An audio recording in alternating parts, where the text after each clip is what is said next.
Hello, everybody. Welcome to the United Stand. It's Sunday Night Live. We've got loads to get through. We've got Flex, Ricky, and Xander on the show tonight. How are we doing, lads? Sound, mate. Good. The title of the show is Pogba, Solskjaer's Pogba dilemma, which I think is a Pogba dilemma. What do we do? Clearly not fit at the moment. And, even with the purchase of Van der Beek, how do you fit this in? Van der Beek came on for like 3 or 4 minutes yesterday, and where's he going to fit in if you're going to play Bruno every minute, and he obviously wants to play Pogba every minute? How does this work? And is Solskjaer right to pick Pogba for every game at the moment? We'll talk about that. Also going to talk about transfers. Sancho looking like a bid's going to go in as early as Tuesday. This is what we're hearing just before we came live. 90%. Yeah, you're gonna look a right prat now. Don't worry. I won't forget you and KG. Oh, don't know why. We're 0%. Don't know what you're on about. Well, you're all going to be 90% now. 90%. The sevens. Yeah. Well, you're going to benefit from my bravery. There you go. I'm like that bloody. I'm like Frodo Baggins in The Hobbit. I'm just putting myself on the line for this channel. Anyway, face on that, was it Iron Man or Bionic Man or whoever it was? I just thought. Yeah, we're finished. 90% club. I'm ready. And also want to talk about loads of things, actually, whether, Dan James, whether he should go, Josh King, culture change, Ollie. But look, let's just start off with this. I don't care who starts. I'll start off with you, Ricky, actually. City have just lost 5-2 to Leicester. We were just talking before we came on air then. I watched the Wolves game. I think they could have lost 5-2 in the second half of that. Man City, to me, are like Manchester United. They are absolutely not prepared to the start of this season. They're not match fit. They're not match sharp, and it's very obvious. Yet we can't use this excuse for United. But there is Man City with the same preparation as us, clearly struggling with the same thing. You can't go into a season with no pre-season and a game behind everybody else. And I think that was a big reason for City losing today, in my opinion. I don't know what you feel. Is this in it? Because I saw I watched your fan cam just before we came live again, actually, and you said the team is just not performing well. We were very lucky yesterday. Do you think match sharpness and fitness and preparation is part of the problem, or do you think it's more sinister than that? It does appear that way. I put a tweet out after we played Villa in a friendly and said, I should have retweeted it actually after we played Palace. I said, I don't like the look of this one little bit. I said, we've had one friendly.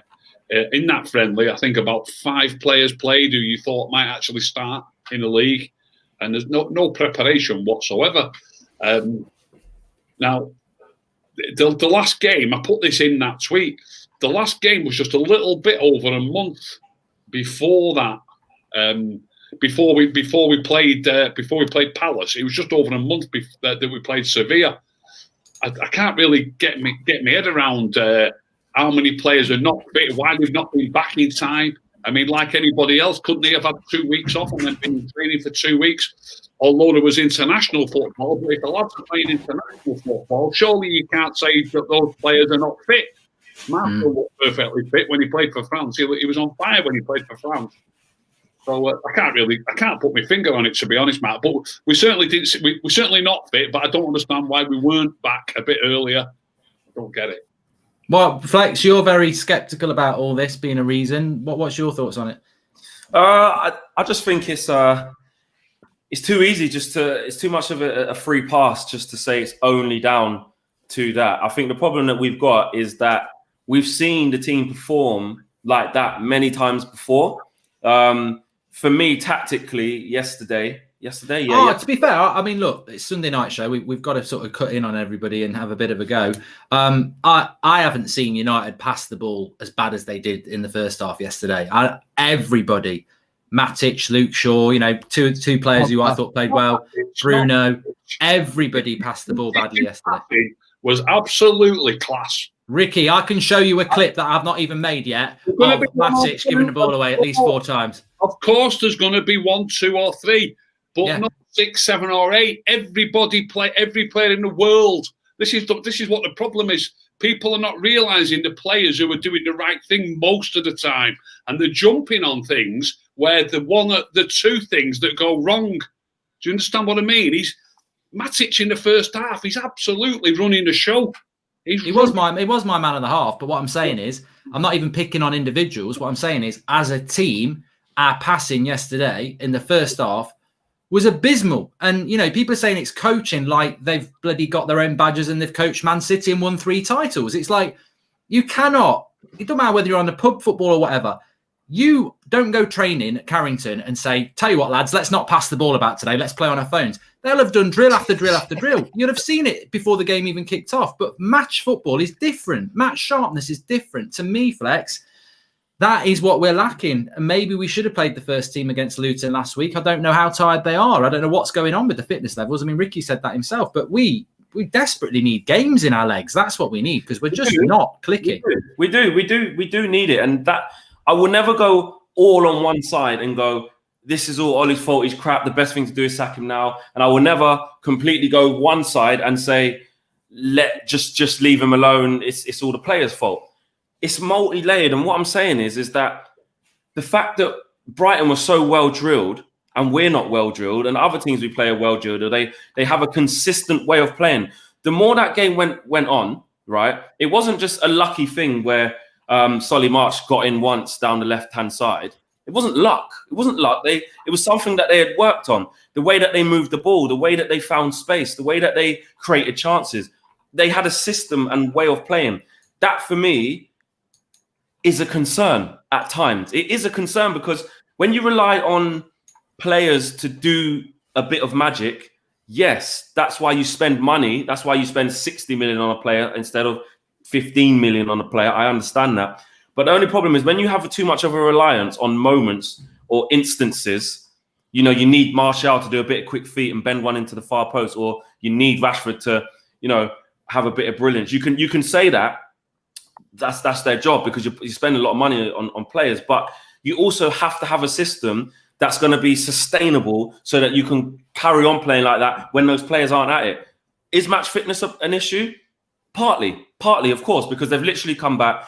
Half of them players didn't even play that first game. When we had the one preseason game against Villa, that a lot of them didn't play. So obviously they just weren't at it. And against a team like Palace as well, if you were going to pick one team to play after coming out of not playing that much, you probably wouldn't want them as well.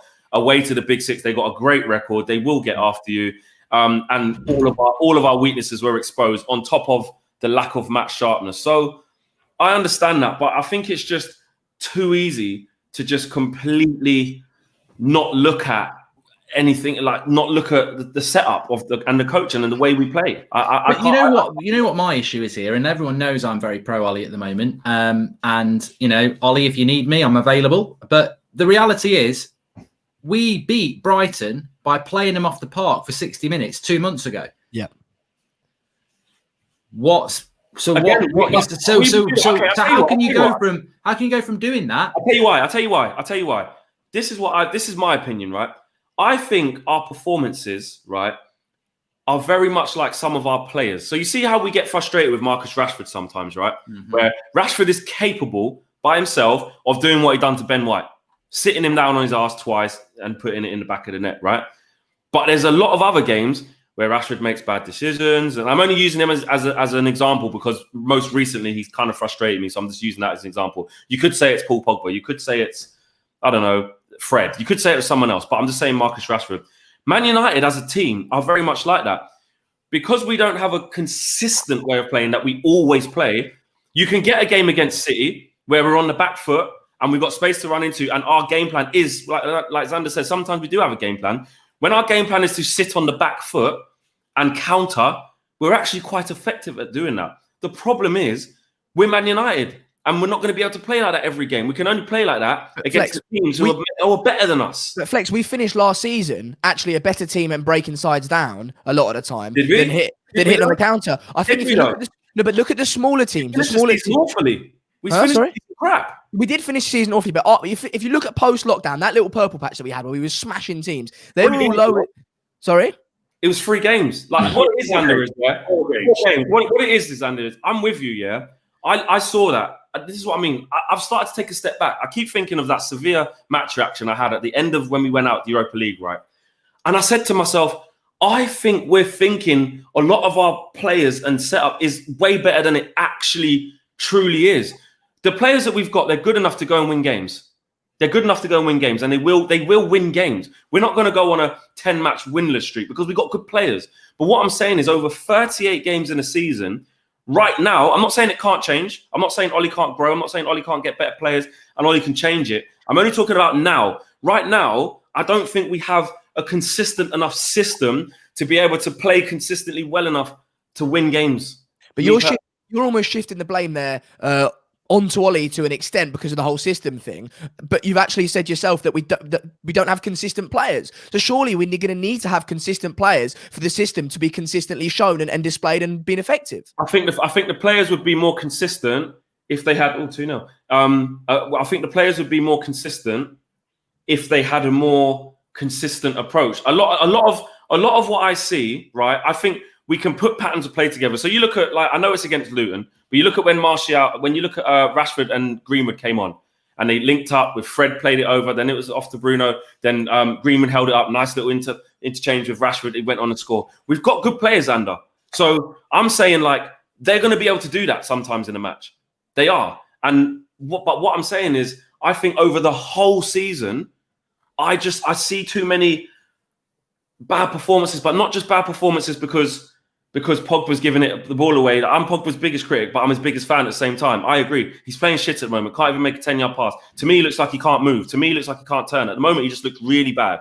But what I'm saying is you can't legislate for that. I've always said that. When Pogba had a bad game, I think it was against Southampton when he got the ball robbed off him and they went and scored. I was saying that's not Ollie's fault. Ollie stuck him on the pitch. He's misplacing 5-10-yard passes. But in terms of our reaction and our system, I can see the criticism, some of the criticism that's labelled at that. I think it's justified. I don't think you can just look at it and go, well, they're all coached perfectly fine, and we have wave after attack, and we keep the ball really well, and we're playing out from the back really well, because we're not. I don't see that. But we can still win games.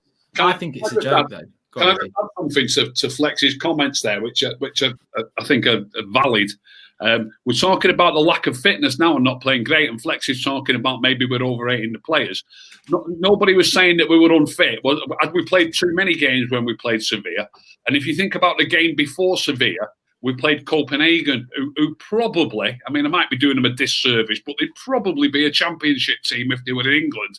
We basically drew 0-0 with them. I know we got through. Don't laugh. We brought Juan Mata on to open them up. You know, Juan Mata came on and put Marshall through, and we got a pen. Do you know what I mean? So the previous two games before Palace, we got beat by Sevilla 2-1, and we drew 0-0 with Copenhagen before the players weren't ready, if you understand what I mean. Mm. So it's not a... I just think for me, it's not a great form, is it? Fitness or not fitness?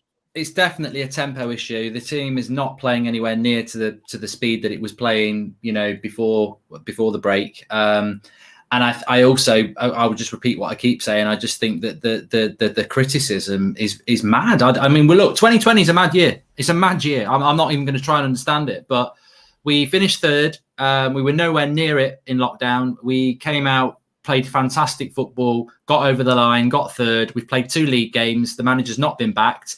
Pogba's had COVID. Wan-Bissaka, fuck knows what's happened with him.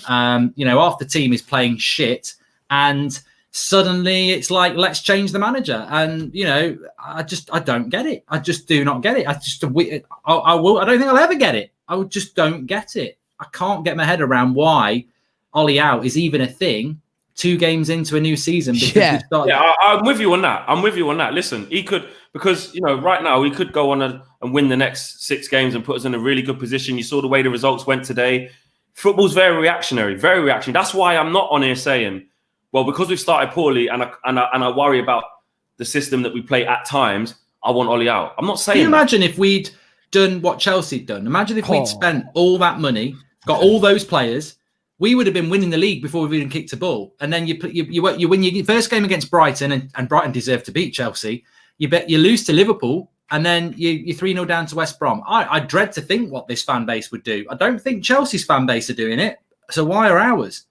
Yeah, I agree. I see what you're saying. I just refuse to look at like isolated moments or a small patch of form, because I've done it before. I'm basically learning from my own mistakes. When we come out of lockdown and we won 3-0 against Villa, 3-0 against Brighton, 3-0 against Sheffield United, and there was another one in there. 5-2 against Bournemouth.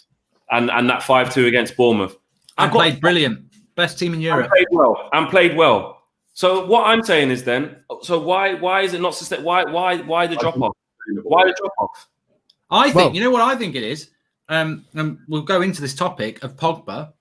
Those first few games after lockdown, Pogba was at it. Bruno was at it. Matic was, came back after the Spurs game and was at it. And we had our best 11. And we all said, beyond our best 11, we're screwed. Even against Brighton, 3-0 up, he made 5 subs with 20 minutes to go. And if you turned on to that game and covered up the score, you'd think, bloody hell, United are losing this. We that best 11 was our problem. And it got exhausted because we were playing 3 games a week and he had to pick his best 11 and it faded out. We've never got that team energized again. And now you've got, Wan-Bissaka ended the season badly. He started it badly.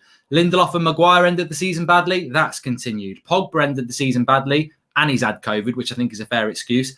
He started the season badly. We've never re-energized. And that to me is because, and that's where the board have made a mistake. You look at what other clubs have done. Even, I look at Arsenal, Willian and Gabriel. They're not world beaters, but they've re-energized that team. They've given them a new path. And I think this week, when we do get these signings in, and when we go into that Spurs game next week, we're going to be a bit fitter. We've had a good result. We're going to get a couple of players in. We'll be re-energized, and that's what I expect to see. But Ricky, we'll go to Pogba. Go on. Plus, Harry Kane's missing. He's not. I think he's all right. I thought he got a red card. Nah, apparently he was the coach. Yeah, it's a goalkeeping coach, but Son's missing though. Son's missing, yeah. Yeah, Son's missing. Why is Son missing? Injured. He pulled his hamstring at half-time. Yeah. But look, just talking about that, I mean, we saw the game yesterday. I do want to get into this because it is the title of the show. Paul Pogba, right? I'm a fan of Pogba. Flex has just said he's a fan of Pogba. I spoke about it this morning, so I don't want to speak too much. But I said this morning, to me, Pogba is inconsistent in a United shirt. And that I don't care whether you love him or hate him, he is. That's a fact. Yesterday he played. Ollie would have known more than us that he wasn't match fit. I said on Friday night show that if he's not match fit, you've got to start Van der Beek. Just because Van der Beek is match fit, he's not played since March because the Dutch league finished then. He's done the internationals. He's clearly very fit. You play him with Matic and Bruno. You've got 3 energetic midfielders there. He didn't do it. He played Pogba. He had one of his worst performances in a long time. What's your feeling about Pogba when you've bought Van der Beek and it's Pogba? Van der Beek plays in the Pogba position or he plays in the Bruno position, Ricky. How's that going to work this season? Forget, we'll talk about what Sancho would do. The first show after we signed Van der Beek, but I think I shouldn't really say the money's been wasted. And I don't know if Adam's going to come on here in a bit because Adam said to me that you can't have enough good players. It's true that you can't have enough good players. You've got to have a good squad. But when you've got weaknesses in certain positions, is it sensible to spend £40 million on a player who plays in a position where you've already got a player who the manager likes and who all the fans are absolutely in love with? I'll be dead honest with you, and I know I'll get slated. I can watch Van der Beek for 10 minutes, and I think he's a better player than Bruno. I know I'll get slated, but I like players who get it and keep it short and then get themselves in the box. I think Van der Beek's better, and I think it might come. You might see that in the end, but I don't think it's going to work by trying to fit them all in the team. What we're trying to talk about here is like you've just said, how's it going to work? I said it won't work. I don't think it will work. Now, like you've just said, Pogba's not playing great. He might take Pogba's place perhaps against Spurs.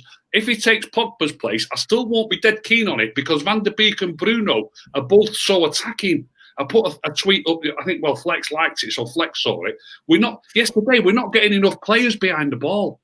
If we've got Bruno and Van der Beek in the same team, we're going to have situations against Spurs where we're not back quickly enough, and we're just going to be. Matic is on his own at times. No wonder he can't pass it. But he's on his own at times in there. I mean, when Fred came on, it was not that it was much better, but at least Fred was there in position. We were regularly like just Matic and Fred in the midfield. I might put a few photos up tomorrow of little the team sheet. Who's winning 3-0? West Ham. So this league's mad. Yeah, so just the team shape when the opposition have got the ball wasn't good enough yesterday. And if you've got any two of Pogba, Bruno and Van der Beek in the team. I think you're going to find that quite often. And with the defensive shape when the opposition have got the ball. Now, if you're going to try and get all three of them in the team at some stage, that's what I said it 2 weeks ago, and I stick by it. I think it'll be a disaster. I really do. I just reminded me, actually, Ricky, what you said about Bruno yesterday. Talk me through this. How was Bruno a disgrace yesterday? I've watched it again today. You're going to apologise. Good. Come on. Slight apology. He didn't give the ball away as badly as I thought he did so often. But he did give it away badly a couple of times. But he's not getting back into position. He's chasing the goalkeeper down. I don't know what Ollie's saying to him. I don't care if 1,000 people want to argue with me. I'll tell you, this is wrong. You shouldn't have one of your midfield players when you're playing with Greenwood, Marshall, and Rashford. The three absolute nailed-on forwards. When we used to play 4-4-2 with the likes of Beckham and Giggs being the wide players, they're actually midfield players. Their general starting position on the pitch would be slightly more defensive, getting forward. Whereas Rashford and Greenwood are forwards who know they've got to get back to help a bit. There's a subtle difference. So they're not back as much. So the team shape isn't good enough. So when you've got three forwards, you can't afford one of your midfield players, which you must remember. Bruno raced all the way virtually from the circle to try and make the goalkeeper kick the ball or give the ball. You can't do that. You've then got that situation with those four players up the park and just Matic and Pogba holding the fort. If they bypass you, either whether they bypass you with a couple of quick passes or even if they play a long ball, we haven't got enough players behind the ball. You've got pressing waves. You're saying a one man can't do a press by himself. Is what you're saying? I think that's the problem. I think Bruno is. I spoke about this morning. I think Bruno is the only player in that team, probably with Matic and Eric Bailly, who've got the mentality needed for a United player. And he reminds me of Rooney. He's trying to do it all. This is what I mean about a way of playing. Like Brighton weren't doing that. Bruno's the captain. He's trying to do it all. He's right back. He's right winger. He's everywhere. Mark, this is what I'm saying. Again, this is what I mean about how I look at things. That's fine because that's his personal trait. Try hard. I don't care for playing shit. I'm going to run around everywhere. Great trait to have. But if he came into a team that was drilled better at doing that, putting the opposition under... Bruno ran 12 most distance cover. Right, exactly, because he will run way more than Matic because Matic... He should have run a little bit less then. Yeah, I think that's the point. That is what I'm trying to say. That is the point. He's doing too much. So what I'm saying is, right, if Bruno came into a team that was well drilled in when to press, he wouldn't have to run around like a blue-ass fly if that system already existed as he arrived at the football club. It's only because he's looking around and going, oh, fuck me. Oh, come on, Marshall, get with me. Do you know what I mean? Let me say one thing here. If you're a midfield player and your team wants to press and you've got three forwards, what you should not do is initiate that press yourself. You shout at them. You should be talking. You should be saying to Marshall, you should be saying to Rashford and Greenwood, keeper, that you shouldn't be going past the forwards. I think he just wants to win, Ricky. He's a winner. He just wants to win. No, but it does make us embarrassed. But you know what Ricky said yesterday? I want Xander to speak as well. You know what Ricky said yesterday, and he's right. The problem is you can talk about tactics. You know, I've played football. Some of us have played football. Some of us have coached. Whatever. The problem is, and Ricky, I highlighted this yesterday in his fan cam. The fullbacks, Luke Shaw got double teamed on the cross where they equalised, and Wan-Bissaka got double teamed a lot as well. Right?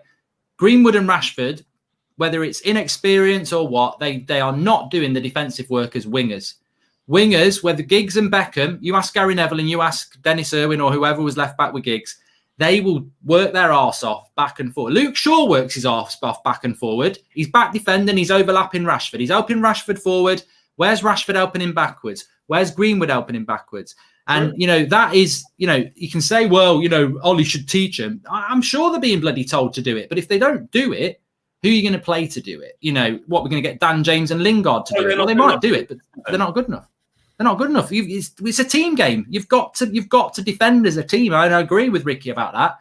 You can't carry. We carried Paul Pogba yesterday. How well do you think we defended when we beat Chelsea at Stamford Bridge 2-0? How well do you think we defended when we beat Man City 2-0 at Old Trafford? Dan James was playing on the wing in those games. Well, Rashford used to do it. I don't know why he's not doing it. Rashford and Luke Shaw down the left actually used to do it really well. But That's what Mourinho loved. Go on. What's your thoughts, on Pogba? Oh, it's a tricky one because, I mean, me and Flex talk about it quite a bit, in the post sort of match interviews and stuff like that. And he's such a fantastic player, isn't he? I think we all agree with that. And when he's on his game, I think, Pogba and Bruno, if one of them can get a little bit more disciplined and we can get, Matic in there as well. And that midfield last season, when we were playing so well in those 4 games, as we previously said, I mean, that midfield was one of the best in the league, I think. It was so full of quality. I just think he needs to do the simple things right. And, I'm surprised that it hasn't gone as well for him as I thought it would this season, because it seems like there was the whole talk about him signing the new contract, and it seemed like finally his head was in Manchester. In previous years, his head's been elsewhere in Madrid or wherever else. But the talk was, no, he's staying, he's going to sign a new contract and that sort of thing. So I thought he would really come in and smash it. But I think this is the luxury. We were talking before about the idea of how we're going to get Van der Beek and Pogba and Bruno and everyone to work in that midfield. Well, Pogba's not playing well now. Bring Van der Beek in, or drop in Bruno slightly deeper, play Van der Beek slightly forward, and because I think Bruno can do that more defensive sort of stuff, as we've previously discussed. He's very energetic, he's tenacious, and that's how I think it works. I don't think it works all in one team. I don't think that's the aim. I think the aim is to have strength in depth. So now Pogba isn't playing well, you bring Van der Beek in, as I said, and you rotate the side. Now I agree. We shouldn't have necessarily gone for Van der Beek when there were other positions that we absolutely needed strengthening more, maybe a centre-back and a left-back, and then obviously the right wing too. But we've got him in. We saw an opportunity in the market. It was a great price for a great player. You bring in strength and depth there. I don't think it's a bad signing at all. And as I said, it doesn't have to work all in one team. I always say this in Saturday mornings. We don't need a first 11 and a second 11. We need 2 first 11s, 2 alternate, and we need an alternate 11. And I think Van der Beek allows you to have that. He gives you an alternate 11 as well as a first team. Yeah, I said it on Friday night. I think that I think Van der Beek should have started yesterday. I think Pogba should have been on the bench, and that's the trust issue, is it? I mean, 2 games in, it's a bit difficult. You don't have to make a new signing and put them straight in, but we do need to get to a point where if Bruno has a bad game, Van der Beek plays. If Pogba has a bad game, Van der Beek plays. And I think that yesterday would have made a big difference, because I just think he looked ready. He looked ready, and he looked a bit annoyed actually that he didn't get on the pitch as early as he would like to have done. But I think that will happen. And I want us to hold every player accountable and the players to hold each other accountable. Ollie spoke about, I don't know if you guys have ever watched the High Performance podcast from Jake Humphreys. But he, in the Ole Gunnar Solskjaer interview, he was talking about the blame culture that he hates. He wants every player to hold themselves and everyone else accountable. And I think when you bring in strength and depth, you can do that. And now, listen, Pogba, you've not played well enough. Maybe have a run out against Brighton. We'll bring Van der Beek in on against Spurs on the weekend. And that's the luxury we didn't have in previous years, because we haven't had that strength and depth. So, yeah, we're all going to, I think every player and the manager is going to hold each other accountable now. And as time goes on, I think we'll see that come in. Don't forget, we've only played 2 or 3 games, as we said earlier. I don't know if it was before we went live or during the actual live stream itself. Everyone's losing their red, right? But we played 1 game against a good Crystal Palace team. It was our first game back and we lost. Fair enough, we were shit. We can all agree with that, right? But it's the first game of the season. We beat Chelsea 4-0 last year in the first game of the season, and look how tits up that season went in the mid part of it, right? You can't judge the season upcoming in the first game of it. Everyone's got to relax. I know, and at the end of the day, this season's a learning curve, isn't it? Because let's be honest, Liverpool are going to win the league again. It's obvious. So, But we've got signings coming in this week. I'm probably wrong to go to Flex on this one, but because he's in the 0% club, and you must all remember that. But what about what difference then are signings going to make? Because I have heard some people say that the coaching's crap. It doesn't matter who the players are. This won't improve us. So we get Telles and we get Sancho this week. Is that a good thing? Do you think that's going to improve us? Or do you think we're just going to see this same old, apparently crap football that's not good enough and he needs to be sacked? Yeah, I think... Sorry, that was for Flex, but you can... Sorry. Go on, have a quick go, Xander, and then Flex. All right. No, I think regardless of how well they do individually on the pitch themselves, the inspiration that will bring to the dressing room will be great, because we saw Luke Shaw, I think, pre-season saying, we need signings. You look at other teams bringing in players. They're aware of it. The players are aware that, what we've done in the transfer window isn't as good as what other people have, even though the likes of Chelsea getting slapped up against West Brom. But so that in itself, the mood will change around the club hugely if we bring Telles and Sancho. So that in itself, as I keep saying, will change things, let alone what they actually do on the pitch. And I think what they do on the pitch will go a long, long way as well. Anyway, Flex, over to you. I forgot what the question was. Signings. Signings. When Sancho signs, that you said not going to happen. When? Will it make a difference with Telles and Sancho coming into the team? If Sancho comes to Manchester United and Telles within the next, how many days is there? A week now on Monday? Yeah, a week now. Yeah. So it's a big week. Yeah, it will give a boost. It will give a boost, of course. Even Luke Shaw was talking about himself. Want fresh faces. You want to see them push on. And look, Sancho will obviously make us more potent up front. Of course he will. But if I'm sorry to be pessimistic, but if Ollie continues to play Lindelof and Maguire and we don't get a proper centre back, which it doesn't look like we're going to, and he still clearly doesn't really fancy Bailly, we'll see how that pans out. You can play Sancho right wing instead of Greenwood, and he will be a bit more of a winger in terms of get back, keep his width, can beat someone on the outside, a more traditional winger, know his job a bit better than a Greenwood would in that situation. But it won't change stupid mistakes that we make at the back. It could give us a bounce. Next 5 games, next couple of games are looking nice. We've got a little bit of a lift. This is what I'm saying about taking myself back here and kind of just thinking. We've always had a bounce. So whether it was the Solskjaer coming in doing well, then it went to shit. Not having this flex. It went. All right, it didn't go to shit then. No. Third. I think third is not a bounce. I'm not talking about that. All right, sorry. You can go on. Sorry. When Ollie came in right at the start, when we beat him, did we not have a bounce? Yeah, we had a bounce. Yeah. Right, and then was we not shit? We were shit for a little period of time, indeed. A little period, but a long time, really. March till Christmas. No, but I don't think you're realising when we don't get shit, we've been shit. I know, but I think that's look at the injuries we had then, man, as well, and also third. Mate, Xander's always been very pro Ollie, even in the shit times. Xander. He's like the Star Wars guy. Like he doesn't just like the original trilogy. He likes Phantom Menace as well. Like he's very loyal to the brand. But honestly, look at it, mate. We did us three, me, you, and Goldridge did a video outside Old Trafford. Yeah, don't get that video out. I'm shouting, get rid of Ollie. I can't believe I've got away with it. Like that video, I'm like, get him out. If he did the decent thing, he'd go. Bro, the words were no one ever puts it out. Mark, the words were pragmatic Ollie out. They were the words, pragmatic Ollie out. But no, I think the injuries were so bad. We had Lingard and Pereira in the team then, and also. You can talk about dips and peaks and all this bounces. To get a decent position in the league, you have to have a sustained period of success. You've got to be good you've got to be third for the entirety of the season. And we were third best in the entirety of the season. I'm not talking about last season, Xander. Not once have I spoke about last season. I'm talking about when Ollie came in and we had a bounce. Yes, we had a bounce. And then we were shit all the way up until I went to Huddersfield away. And all we had to do was beat them and we drew. And then we had Cardiff, Neil Warnock's Cardiff at home. And we got done 2-0. That's how we ended that season. It was shocking. Shocking. Yeah. Then we get into last season. We beat Chelsea 4-0 in the first game of the season. And we think, I tell you what, even though everyone pretty much said, that weren't really a 4-0. Chelsea had all the ball. And then we went to Southampton. Dan James scored top bins. We're thinking, Vestergaard, whatever his name is, scores, header, draw 1-1. Then it went progressively worse from there. Lost so what I'm saying is, next. Palace at home next. Wolves, we played Wolves. We drew to Wolves. It went to shit. It went to shit. All the way up till Christmas, it went to shit. We pulled it out. You can say that, Xander. That's not you being horrible to Ollie. It's a fact. Yeah, I know what you mean. All right. So what I'm saying is, I forgot my whole first even. The question is, Ricky, will the signings improve United? Yeah, only for a bit. The answer is only for a bit.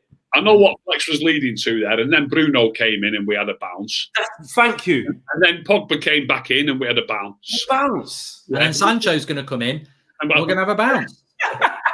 But are those bounces not just an improvement on the team, and then eventually, our weaknesses get sorry, go on. So an improvement in the team and then a decline in the team. Yeah, but you have the improvement in the team, but then the pre-existing sort of weaknesses get exposed again, and then when you reinforce them, you reinforce enough weaknesses, and you've got a 2-year-long bounce, and then you win the league. I think it's unfair and you touched on it, Flex. I think it's unfair to send Ole Gunnar Solskjaer into this last season without a midfielder and attacker, and we failed. And I think it's unfair to go into this season without a top-class centre-back. I agree. I think, at centre-back, whether it's Bay, look, Bay's got the right mentality. I don't think he's a particularly great centre-back. I mean, you've said that before, Ricky. I mean, just on the centre-back situation, how important is it going to be not buying a centre-back? Because it doesn't look like we're going to buy one. It might be very important, but I've got to say, look, we only bought a centre-back last season at the start of the season for 80 million quid. Ollie's taken over a team that had finished second in the league only about 12 months before that. No matter what we all think personally, and no matter what most of the fans think, Manchester United as a football club who have finished second in the league, they must have one decent centre-back out of the 4, 5 or 6 centre-backs that are on the books. No matter who, in your opinion, it's probably Bailey. Flex might think it's, I don't know who he might think it is. I know a kid who thinks Marcus Rowo's our next best centre-back after Maguire.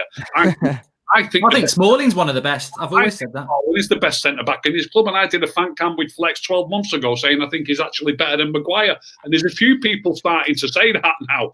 But quicker, that's always a help. But we're going to get room. Now there must be one decent centre-back. Please don't tell me there wasn't one there. And I don't know what's gone on, but he spent £80 million on one centre-back.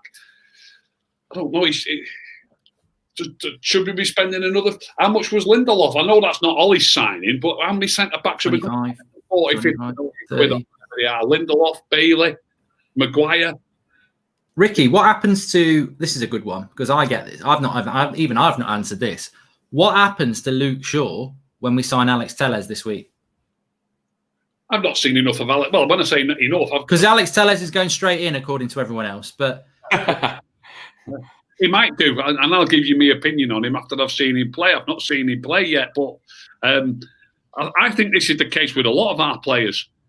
Actually signing a better player isn't going to be that easy.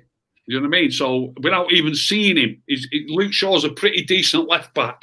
So without even seeing him, he's going to have to be some player. That's the way I look at it. You know what I mean? What about Luke Shaw as a left-sided centre back? Do you think there's anything in that?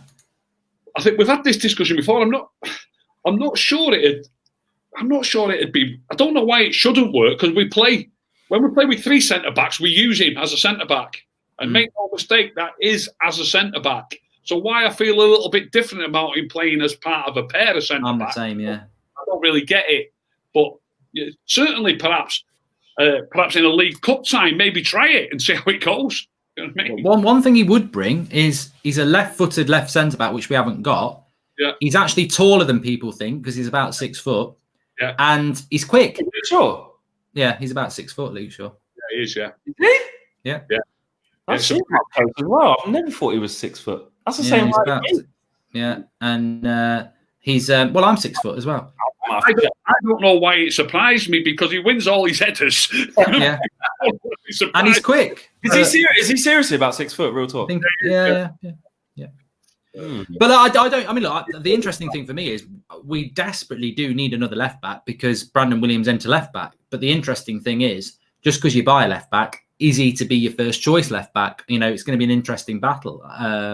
We'll see what happens with it. But I'm not against the Telles signing because Luke Shaw does get injured sometimes, doesn't he? So it's that strength and depth again, isn't it? It's that strength and depth. You know, we've spoken about Brandon Williams not necessarily being good enough at the moment. If at any point on the left-hand side, you know, what you do with him going forward, we don't know. But at the moment, I don't think he's good enough to have an alternate 11. When you play him, it becomes a second 11 in that position, you know? So I think bringing Alex Telles in absolutely will do, you know, wonders for the whole strength and depth and competition for places side of things. And I say this as well. I see a lot of people saying like, oh, I'm being negative, or this means Flex is Ollie out and stuff like that. I've pointed out, I just need to clear this up, yeah.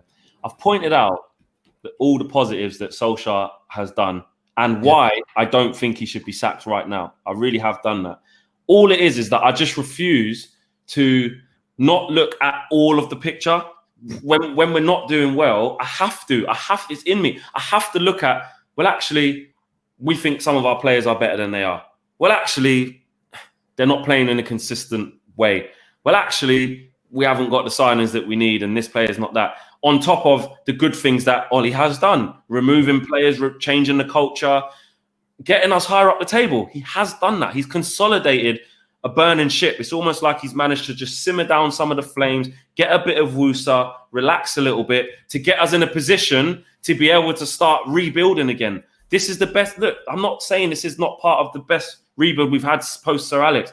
A bit of stability, 100%. But what I won't do, because I still love the club and still want us to go forward, I can't just ignore other things. And I will learn from other things where I was kind of wrong in the past. So when I've looked at things thinking, we're perfect, we've got Bruno, we've got this, we've got that. No, we're not. Yeah. We don't have a balance. We don't have consistency. How good is Greenwood as a right winger? We saw his inabilities to keep coming back and tracking back. That could end up hurting us.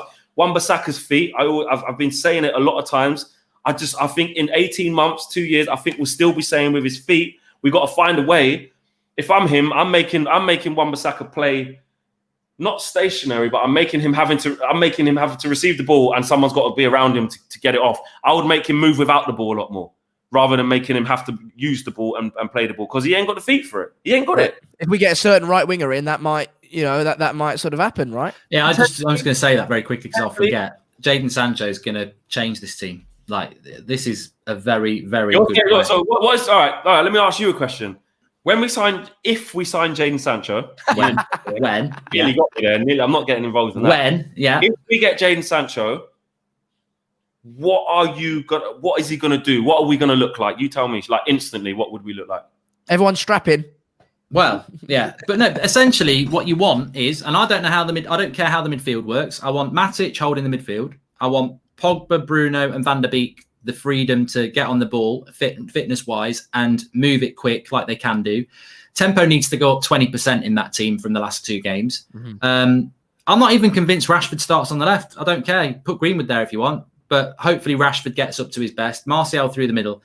What Jadon Sancho is, he's not Kylian Mbappe and he's not Neymar. You can only play 11, Matt. Yeah, no. But he's not Kylian Mbappe and he's not Neymar. Jadon Sancho is more Juan Mata fast than he is Ronaldo or Messi. He's a skillful player. He can go past the player, but he's a very intelligent player with both feet. He wants to give and go. He's looking for a little pass. He's a very intricate player, Jadon Sancho. He doesn't remind me of an English player that, he's not head down and just try and do things. Rashford's head down. Gaza was head down. Rooney was head down. He's a head up player. And I think playing in the Bundesliga and playing under Pep at Man City, even as a youngster, he's an intelligent footballer. He's more of a continental player. I think he's going to link up really well with the intelligent players in our team, the Donny van der Beeks, the Brunos, the Martials. He's totally different to Rashford. He makes us far more intelligent as a team. He gives us far more creativity. He gives us balance on the right-hand side. The interesting thing I would say is, though, what sort of relationship he's going to have with Wan-Bissaka, who, going forward, he ain't got it. And that worries me a little bit. I don't think Luke Shaw gives Rashford enough, but he does overlap and he is intelligent. Is he going to have to beat 2 men every time because Wan-Bissaka don't know how to get involved? I don't think he will. I think what he will be looking. He will come inside a lot. He will look to be giving the ball to feet of Martial. He'll be looking to give it to Bruno. He'll be looking to give it to Pogba. He'll be looking for the little give and goes. And I think it will enhance how we play. But your fullback's always very important as a right man because, Beckham wouldn't have had half the career he did if Gary Neville didn't keep making the runs and whipping the crosses in. Will he stop ball through the channels to make like Maguire have to turn and start running towards his own goal? Who? Jadon Sancho. Do you reckon? What? Will he stop what? Will he stop? Because I'm laughing. Will he stop the opposition being able to have the ball in midfield and get us turned and getting our centre backs in? Mate, if you've ever watched Dortmund play a very intelligent system. They do press the ball. It's the same as Donny van der Beek. You play these players who are used to. Look, Donny van der Beek will come into United team and go, "What the bloody hell is going on here?" And Sancho will do that. And that's nothing to do with Ollie. They would have done it under Mourinho and Van Gaal and Moyes as well. He might have even done it a bit under Sir Alex because Sir Alex's style was not well-drilled tactical football. It was more, it was very, very successful. But so he will come in better drilled tactically than most of our team. So I think Sancho will make a massive difference to us. It's a very important signing. He probably becomes instantly one of the best players in our team. And whatever Greenwood is, he's going to be streets ahead of Greenwood. So it's a massive signing, and I think it will make a massive difference to Manchester United. But it won't change the issues that if Matic gets injured, you're playing Fred at CDM, and the centre-back issue for me, and that's right down your spine. That's a problem. Silence. I've silenced them all. That's it. No, I was going to ask you guys a question. What do you guys think of Martial? Because I think we talked about a lot of the other players recently. Rashford gets a lot of criticism, as does Greenwood at times as well in the midfield. But I think Martial. I don't know where you guys stand on him. I don't think he's played well at all in the last couple of games. And unluckily, I've got him in my fantasy league. Let Ricky go on that. Yeah, Ricky, go for it. Yeah, he struggled a little bit the last 2 games, I agree. But I just think the team struggled badly. I think people say I'm making an excuse for him. Maybe I am. But I will add, without any shadow of a doubt, some people think if you've got a great player that you're going to win. I mean, I know Barcelona got beat 8-2 with Lionel Messi in the team. I know they got beat 4-0 at Anfield with Lionel Messi in the team. So if Lionel Messi was in our team instead of Anthony Martial against Crystal Palace, I still believe we would have got beat. You can't do it. You can't do it all on your own. He's a great player, but he needs service. Yeah, I thought, you know what? I sort of agree with that. I don't know what you think, Flex. I thought Martial, I see it in the watch-alongs all the time. There's people who don't like Martial. So that after half an hour, they'll be going, Martial shit. And you're like, he's not shit. He's getting no service. And yesterday, he received that ball in from Luke Shaw, the little turn and the drop of the shoulder, plays it into Rashford, who for some criminal reason is offside when he doesn't need to be. He passes it into Greenwood. Greenwood scores. You think you've scored, and Rashford's bloody not read the line. But that was brilliant from Martial. I think he's struggling from the fact that he's living off scraps. I can't think of a shot on goal he's had in 2 games. Yeah, which for a number 9, he's criminal. He struggled. He really 4-0. Wolves have got an absolute pasting. We don't keep the ball around well enough as a team. We don't keep the ball well enough. We didn't have enough periods of play against Palace where we were dominating possession. We didn't have enough periods of play against Brighton where we're dominating possession. And that's not Anthony Martial's fault. And Anthony Martial does hold the ball up and pass it. There's always a couple of sloppy passes. There was a great ball from Bruno to him yesterday where he went under his foot. Look, not everything's going to go right. There's no point in jumping on, like I said before. That was crap and that was crap. That's fair enough. Maybe it was. But in general, he's one of our better players. Whether he has been or not in the last 2 weeks, in general, he's one of our. I agree. Martial's a confidence player. And look, if you're going to dig out the likes of Paul Pogba for starting the season slow and giving away passes, or you're going to dig out Bruno, or you're going to dig out Rashford, or whoever it might be, you've got. That's just why I brought it up. I just thought it was interesting. You're right. You have to give a little bit of criticism to Martial, but I do think he's been starved of the ball and got a bit frustrated. And then because he maybe hasn't been touching the ball as much as he's used to, when he is getting it, it's like he's a little bit foreign to the ball. Like in a Crystal Palace game, he had the ball on the left-hand side, deep in their half, and like he just kind of just turned to start going to dribble, but the touch was just too heavy, just normal dribbling. He just gave it to them. I remember seeing that and I'm thinking, oh, flipping heck, he looks so rusty. Even though it's weird because, like you said, Ricky, for France, he was looking all right. Looking all right. So it just sometimes when I've been there as a striker as well. Like when your team's playing badly and you don't see the ball, even just within the 90-minute game, you don't see it a lot. Sometimes you can become like, you can have a lack of concentration, a bit of frustration. Oh, finally got it. Let me try something because I don't know when I'm next going to see. You do get a little bit like that. So I think he's not making too much excuses for him because by his standards, which he set so high, he has been not himself. But I think he's mostly down to just not having a feel for the ball as much as he usually does. Did you notice? They mentioned that I think Vardy got a hat trick today, and he'd had about 10 touches of the ball. Yeah. Obviously, 2 of them were pens in my fantasy league. But they got the goal that he scored in open play. There was a lovely ball by one of the midfield players that set somebody free, who drove it across the face of the goal. Now, it was a fantastic finish by Vardy, absolutely unbelievable. I'm not saying Martial would have scored it, but did we get such a good ball across the face of the goal? No. One of our players. Areas, Rick, did we? We haven't been. I don't think he's had a shot on goal this season.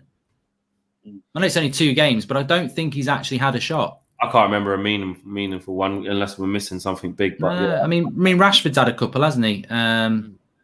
But Martial, look, I think Martial will be fine if we can get him some bloody service. It's the same old thing. You can have Harry Kane up front for United. If he's not getting it, you can say, well, you've got to get in the positions. I can't think of the balls being put into the positions. So, yeah, there was one yesterday where he was slipped in and he just didn't quite get the shot off. But yeah, you've got to give him the service, I think. Moving into this Spurs game next week. Look, we were lucky yesterday. We definitely were lucky. Really enjoyed that look, but we were lucky. I watched Spurs for 45 minutes. Thought they were brilliant against Newcastle. Second half, they dropped off. They're playing a lot of football themselves. Mourinho's bitten on a bit of banter, but took it a bit seriously. He's such a fool, Mourinho. This is a big game. It is a very big game. We've both got, well, they've got 4 points. We've got 3, but they've played a game more. We're falling into that trap now where, although we played a game less than everyone else is dropping so many points. This would be a really good game to win. Does Spurs hold any fears for you, Ricky, next week? Absolutely, they do. Yeah. Obviously, Newcastle got something off them today. They didn't play as well Spurs as they played last week, but I watched them last week against Southampton. Son was on fire. At half time last week against Southampton were a better side. Spurs equalised on the stroke of half time. It's a funny old game. They go on to win 5-1. Momentum. Maybe if they wouldn't have got that goal in injury time, they might not have even won because it gives you such a boost. You know what I mean? It just changes the game. But yeah, if Kane, Son's not fit, is he? By the way, he's not. Touch and go. Look, Spurs is always an hard game. You know, there could be a one-off. We might have a good win, but really speaking, if I was offered it, I'd probably take a draw now. It is interesting that Son's out though, because I don't know what your thoughts are on it, Xander, but I watched the Southampton game and I watched them today, and Spurs are very good at hitting this ball quick over the top. And I was just thinking about Maguire and Lindelof, and I was like, well, if Son's not playing, that's quite a good thing. Yeah, I mean, listen, on the Spurs game, I think obviously I'm worried because we haven't been in the greatest form recently, despite getting the 3 points on the weekend. But Ollie does it in big games. This Manchester United side do it in big games. So at times when we thought, there's no way we're getting 3 points here, we're going to get absolutely battered. We've done it against the top sides, And so I think against Spurs on the weekend, I wouldn't put it past this Manchester United side to get the 3 point and then kick on. If we win this weekend, that could be such a huge thing for our confidence and momentum. We bring Sancho and Telles in, we get the 3 points, and we really kick on. Moments like these, often decide how your season go because it's going to be such a huge huge game. So, listen, I back the squad. I back Ole in the big games. And, despite what everyone says, he's got no tactics, somehow he beats all the top managers who've got loads of tactics. So there you go. But I think so much of it the rubbish managers are supposed to have no tactics. Hey? Well, I don't know if matches count as big games, but the last big game we played, we got beat by Sevilla. Yeah. Yeah, but you can look at that game, that one game. That's fair enough, Ricky. That's very clever. But you look at the Sevilla game. Let's come back to that. The big game before that, we beat Leicester 2-0, and the big game before that, we got beat 3-1 by Chelsea in a cup semi-final. So yeah, but that wasn't the first team. That was the Sevilla game. The Sevilla game. We played Sevilla off the park. We were better than Sevilla. Still got beat, didn't we? And defensively, this is why we needed to buy a centre-back. We played so well. I thought Pogba, Bruno and Fred played really well. I thought Martial played well. He didn't play Matic. That was the problem. I know what you're saying about the Sevilla game, and I agree with Mark because we should have beat them. The Chelsea game, I don't want to keep making excuses, right? But the Chelsea that wasn't the first team. We can all agree with that. That was not the first team. And we beat City 3 times, beat Chelsea 3 times. Should have beat Liverpool in that first time game. Should have beat Arsenal. Who else am I missing? We beat Spurs once or twice. Drew with them once. Beat them. The Arsenal one was weird though. I remember that 1-1. That I don't know if that was a should have. That goal, man. Oh. Yeah, the goal was crap. But then Eddie and Saka. That was Saka's first game. He had a shot at De Gea. As soon as they scored, Aubameyang scored. Pepe had a chance. They had chances. They weren't like we should have won. It was maybe my view on that game's clouded because I was sitting in the East stand, saw the referee, saw the linesman put his flag up. Everyone else stopped. He puts the ball in the back of the net, and they go to VAR and give it. I'm not over that one still. That's so annoying, man. I think the annoying thing about the Chelsea and the Sevilla game is that both those games we lost because of our defence, and we haven't bought a centre back. And I'll keep coming back to that. That's what we spoke about this last summer, Flex. When we were down at the meetup, that was when the transfer window closed, and we did that video, and we all said we ain't finishing top 4 without a midfielder. Now we did get a midfielder in January, and he took us from 6th to 4th. But I do worry about that centre back situation. But Spurs, I suppose it comes down to big game whether we play like we did in June or whether we play like we did last week. Consistency. I've said it many times. I don't want people to sit here thinking, Flex is being so negative. He doesn't even think we can beat Spurs. Of course we can beat Spurs. Of Of course we can beat Spurs. I will probably go one further to say we probably will. You know what I mean? Like Xander said, you wouldn't put it past us right now after such a bad. I asked the guys in the fan cams. I was like, look, after a win in that manner against Brighton with that level of performance, which obviously wasn't good, could it be a weird kind of confidence booster to say, flipping it, we got away with one now. It starts now. Jose's talking shit about us. You don't let them come here and do that. Rashford, Martial, Pogba, remember what he was like when he was here. He's had a go at Ollie again. You know, you use that. You use that as momentum. They won't want to lose to Spurs. And Ollie will give it the whole, it's just 3 points, it's just another game. Trust me, he will be going, I don't want that guy. Tosspot, I like that. I don't want that Tosspot to be coming here and getting 3 points of us, the arrogant so-and-so. You know, I tried to make a joke and he's clapped back. What an arse. Like, we will want to get one over on him, and we all do. And I of course, we hope we do. I want to win every game, but it just depends how we set up and with our players. You know what I was saying if we can just get the Brighton win, I didn't think it would come like that. Jesus Christ, of course I didn't. But you go again against Brighton midweek, even though it's not going to be the same players. You get another win. That's 3 wins on the bounce. You go into the Tottenham game feeling a little bit. Performances haven't been good, but the results are there. At the earlier bit of the season, it's all about results. If you're going to say to me, would I take the next 4 games winning like we did at Brighton? Would I be happy with those performances? No. But if we were still in a position to then start building, you're going to be happy with the results. You're always happy if you get a result, but you just can't overlook. It makes it hard for you to put into context trying to start well. So when we're doing the Discord and you're saying, so Flex, what's your last thoughts before you get off and watch the game, mate? What did I say to you? I said, mate, I'm not going to spoil it because I always ask us to start quick, keep the ball well, play the simple passes. What happened? We're not doing it right now. So it's going to be a similar thing. It's all about how we get it done. And I'm getting excited for it now, lads. Now we're talking about it. Big game. Well, I think we've got Spurs, Newcastle, Arsenal, Chelsea as our next 4 Premier League games. And then so Everton away. There's nowhere to hide to a certain extent. You've got to, you lose a couple of those, and this Ollie out movement that I don't understand is only going to grow. Where's the international break in there? After this Spurs, yeah. Oh, after Spurs, okay, right. Yeah, I don't know why we're having one really. But Nations League again, is it? Yeah, just don't let Mason Greenwood anywhere near it. I saw a super chat there, Mark. Whilst you're sort of figuring out what we're going to talk about next, I saw a super chat saying, "Can we maybe get Upamecano in January?" I know you pointed at it a second ago. What are your thoughts on that? Well, yeah, if we can get him. But do you think that's something that we should do? Why get him in? Why get him? But then surely that does that not highlight the inadequacy?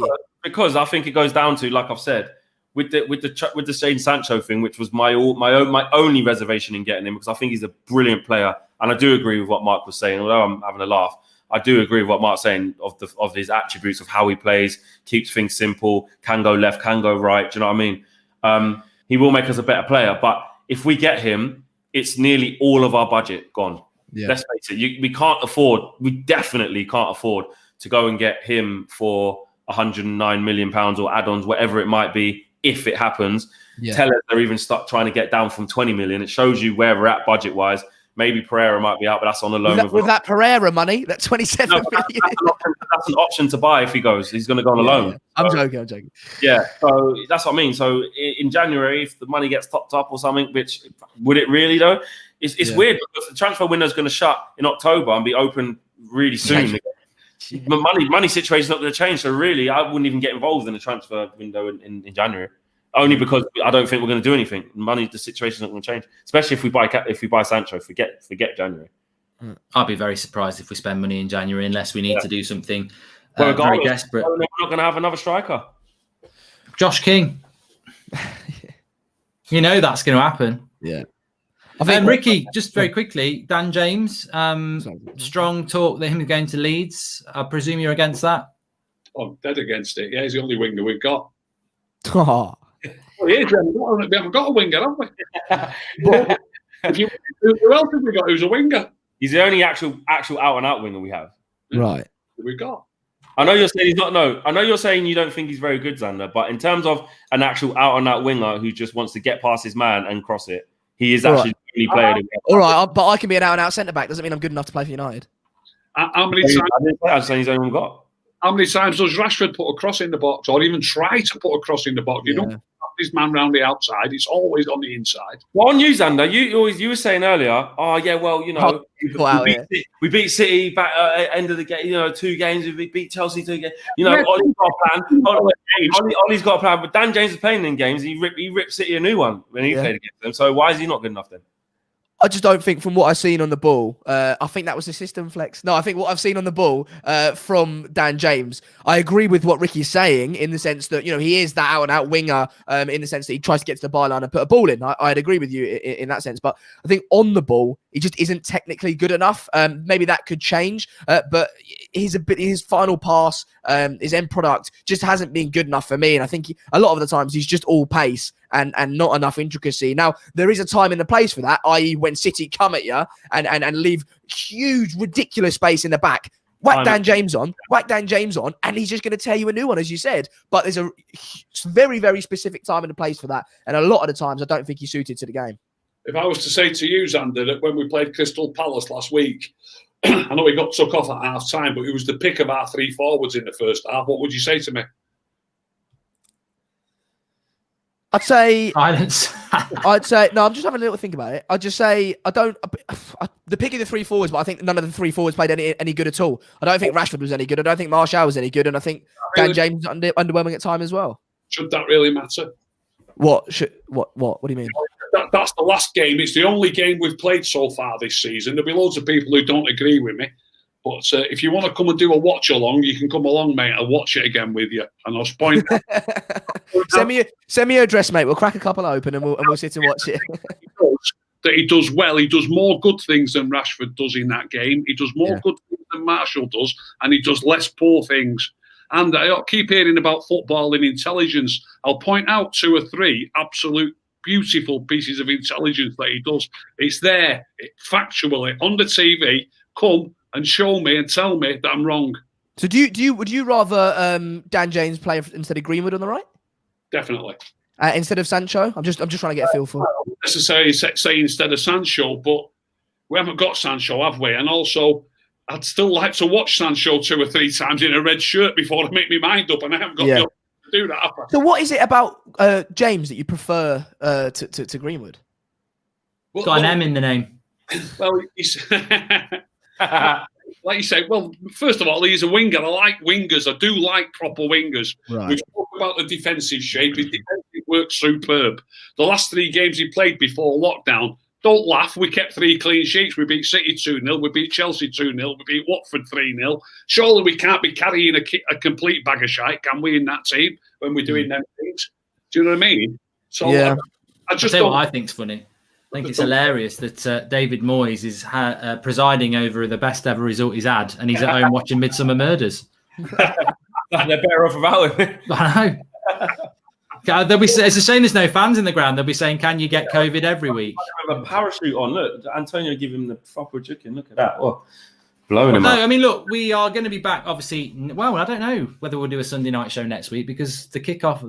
We might. Well, there will be some sort of show, but it will probably be Flex's aftermath show because I think it's a 4:30 kickoff, isn't it? Yeah. So we will be live at this time next week, but we're nearly at the end of the transfer window. Everyone's on about Sancho. I just saw there that another BBC journalist, Howard Nurse, has basically said that United are finally going to test Dortmund's resolve. The bid's going to go in. To put the bid in, that Dortmund already said they won't accept because there's not the money they want. The bid's going in. Here we are. We're live. I'm telling you, Jadon Sancho is going to be a United player this week. Yeah. 90% club forever. Flex. Yeah. Any advance on 0%? No. You know what I'd love to see us play. Just give it a go for 2 or 3 games. 2 proper wingers. Sancho on the right wing and Dan James on the left wing. Let's see Dan James should be on the left wing. Yeah, that's his I always position. think that. He never gets played there. Should be on the left wing. He's just not going to get in ahead of Rashford, is he? I think, by the way, on the Dan James links, because I would actually like to see him go on loan. Sorry, Ricky, but I would. And so I think... Bielsa, though. Sorry, mate? I think he'd be effective under Bielsa. Yeah, I think he would be effective, but I just think, anyway, but aside from the Dan James' actual quality on the ball, I think the fact that those rumours are now starting to come out, is good for the 90% club. You know, it's good for the Jadon Sancho thing, because I don't know I think if we don't get Jadon Sancho, I think we keep Dan James, because if Greenwood gets injured, who have you got on the wing? Do you know what I mean? Yeah. But he said he wants to fight for his place anyway, though, didn't he? I tell you what, there is some just I don't know how credible it is. I've seen it on Twitter and I've now seen it in the live comments that United have apparently contacted Chelsea about N'Golo Kante. That's never going to happen, but that would surely send shivers down your Matic spine, Ricky. Kante. Of course it was, yeah. Of course it was.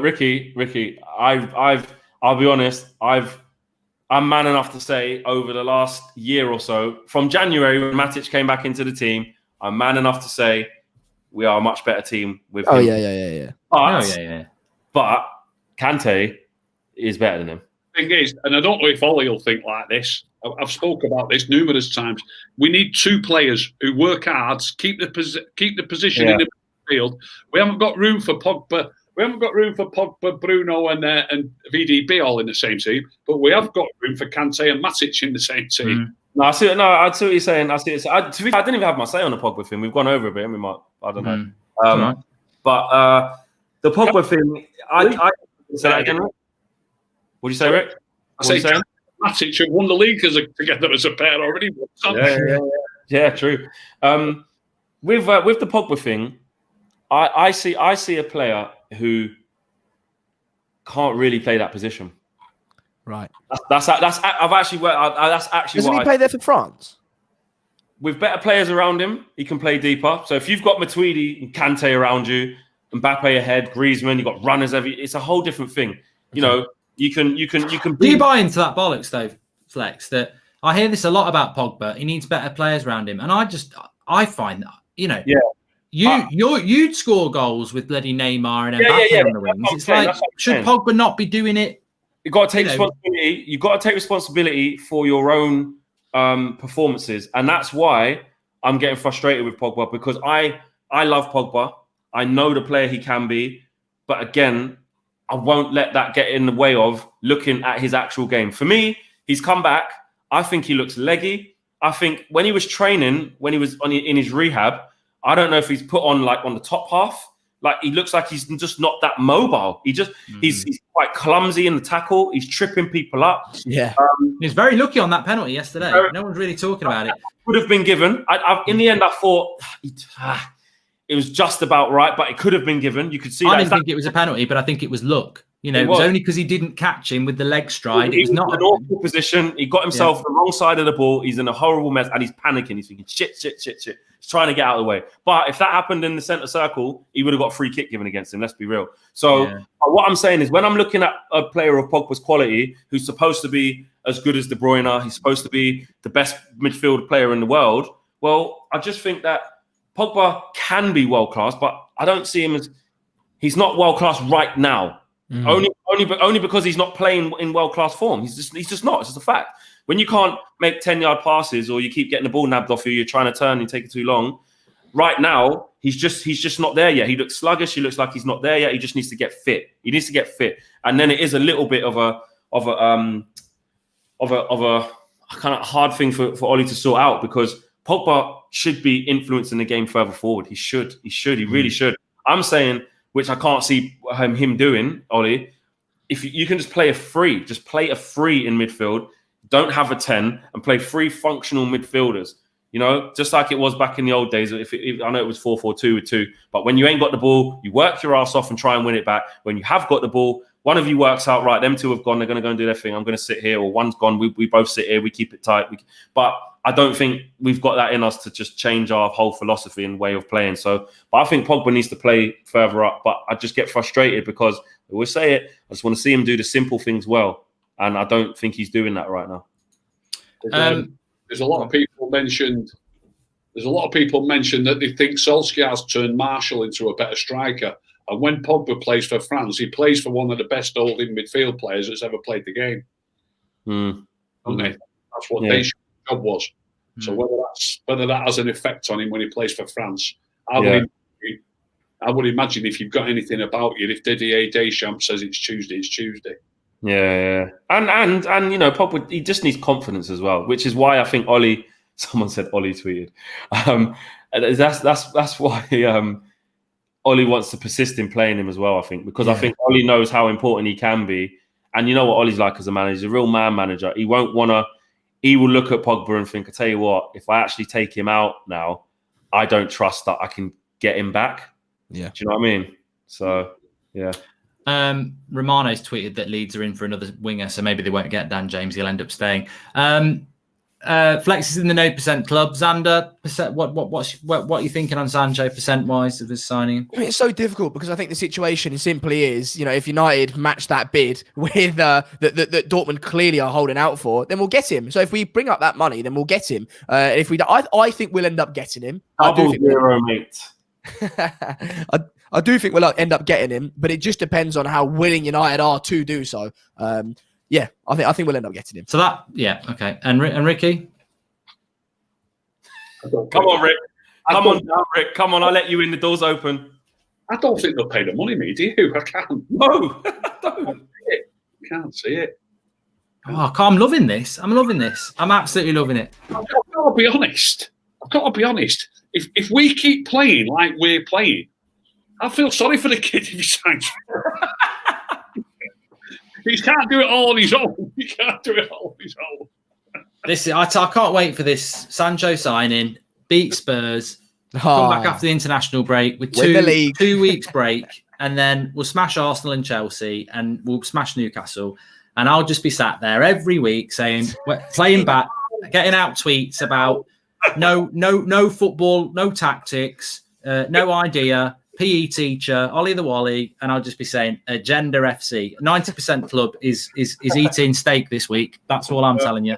Can I say as well, can I just clear up? Like, don't get it twisted of how much I rate Sancho and want him to come. Like, I don't want people to get confused with me with the 0% club. I'm not saying he's shit, we shouldn't sign him. Like, there should be 0%. I just think there is 0% because, like Ricky said, I don't think they're going to pay the money. And like I did say, although you could call it being ungrateful, if they sign him on deadline day for the money that was always going to be 9 million, I'll be pissed off. I really would. I do agree with that. It should have happened. It should have happened already. Whatever happens, that's got to stay in people's heads.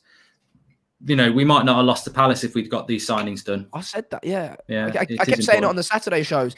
If we leave things, whatever deals, just to October the 5th or a day or two before, that's 9 points potentially. That you could have lost. Obviously, we beat Brighton now, but you lose. Let's say we lose against Spurs and we lose against Palace. What's that? 6 points that we could have had. You know what I mean? So it's. And the important thing is, I ain't guessing at 90%. I've been telling you this since April. I know. I've got in April. Yeah, I know United are doing this deal. I know that he's the priority, and I know we're going to bid. You know United are doing this deal. Yeah. I know there's always a 10%. But I've got them all. I've got them all screenshotted. I've got them all saved. He's got a montage. In a little folder. I've been ripped apart by everybody for the last 6 weeks, and I'm just sat there going, I ain't bothered. This is good. This is going to happen. Harry Pinero, I don't know. Harry Pinero went DONE. Done. He says, done. You'll say, 90% club. All right. Let's just see. I might not be on the show next week if he doesn't sign. But... yeah, what are you going to do? He gets to Sunday international break. No one watches on the international break. I'll be all right. When we come back for the game against Newcastle, everyone will forgot. All right, cool. All right. Anyway, look, thanks everyone for coming on. Ricky, you want to shout out your Twitter? Rick the Red UK on Twitter. Sander? Yeah, Sander_Seegers7. Flex. There you go. Don't follow me because if it doesn't happen, I don't want the stick. So, yeah, just follow Flex. You block Flex. Can you get Mark to unblock me, please? He blocked me. Yeah. I'm going on private. I only follow about 5 people. I'll just go on private. When people do that, stop asking me to unblock you. You shouldn't have said something stupid. It's not my fault to me. Yeah, if you've been blocked by me, you've said something you shouldn't have said. That's a fact. I don't just get drunk on Twitter and randomly block people. Anyway, look, thanks everyone. We've overrun a bit, but important times for United at the moment and an important week. We'll be back tomorrow 10 a.m. and I think we're going to have a lot of content this week. So please smash a like on the video, subscribe if you're new, and thanks everyone for tuning in.